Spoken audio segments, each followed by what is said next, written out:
নমস্কার বন্ধুরা, বিকালে উঠে এসেছি। উঠে নিয়ে এই ফুলকপির গাছগুলোর একটা ব্যবস্থা করলাম। দেখুন, এতে যাতে কোনো কিছুতে ডিস্টার্ব না করে সেটা মশারি খাটিয়ে দিয়ে গেছি।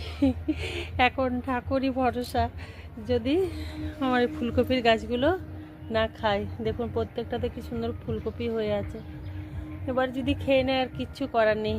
এই মশারি দিয়ে পুরো আটকে দিয়ে গেছি, ক্লিপ দিয়েও আটকে দিয়েছি। এবার এখানে একটা ইঁদুর মারার জাল আছে, এটাকেও এখানে লাগিয়ে দেব। আর ভাবছি একটু ইঁদুর মারা বিষও দিয়ে যাব এই পাশ ওপাশ করে, কারণ দুটো ফুলকপি আজকে দিল নষ্ট করে, মানে ভয় লাগছে। আপনারাও একটু ঠাকুরকে বলবেন যেন আমার গাছগুলো এবং বাগানটাকে একটু হনুমানে আর ইয়াতে কী বলে ইঁদুরে বাঁচিয়ে রাখে, নাহলে ভীষণ কষ্ট পাবো। বলুন, ঘুরতে যেতে তো সবারই ইচ্ছা হয়, কিন্তু ঘুরতে গিয়ে যদি এরকম লস হয়ে যায় না, খুব খারাপ লাগছে। আমি তো এটাই এখন লাগছে যে সব কিছু যেন এসে ঠিকঠাক দেখতে পাই। আর ওই পাশে আমি ব্রোকলির ওগুলোকে খুলে দিয়েছি, সব ওটা শিশির পড়বে এবার কালকে সকালে যাবার আগে একবার যদি ফাঁকা পাই, টাইম পাই, তাড়াতাড়ি উঠবো। উঠে নিয়ে এগুলোকে জল টল একবার দিয়ে যাব। সকালবেলা কিছুটা দিয়ে গেছি, এখন যেগুলোতে নাই সেগুলো দিয়ে যাব। এইখানে শুধু বাঁধাকপিগুলোই আছে, বাঁধাকপিগুলো আছে সেই।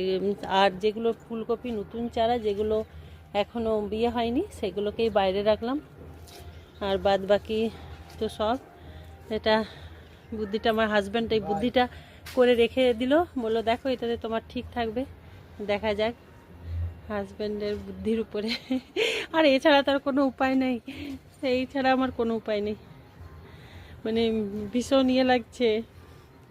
যাচ্ছি ঠিক আছে, তার একটা আলাদাই আনন্দ, হ্যাঁ, কিন্তু এটাও কত কষ্ট করে বলুন। সেই ছোট বাচ্চা থেকে লালন পালন করে বড় করে এখন ফুল আসার টাইম। এই তো এখন একটা এত বড় কুমড়ো পড়ে গেল, চলে গেল হনুমানের পেটে। যদি থাকতো আজকে আরও কতটাই না বড় হয়ে যেত। আর এই পাশে আমার হাজব্যান্ড চলে এসছে গাছে জল দিতে, ওই করে দিল এইটা। এবার বলছে আমি জল দিয়ে দিই গাছগুলোতে, আমি দিয়ে দাও।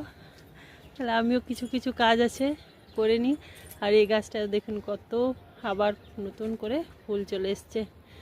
তাহলে আমি এখানে ভিডিওটা রাখছি, আপনাদেরকে দেখিয়ে দিলাম যে কিভাবে আমি এটা মানে করে গেলাম, মানে কি বলবো, নিরাপত্তা দিয়ে গেলাম।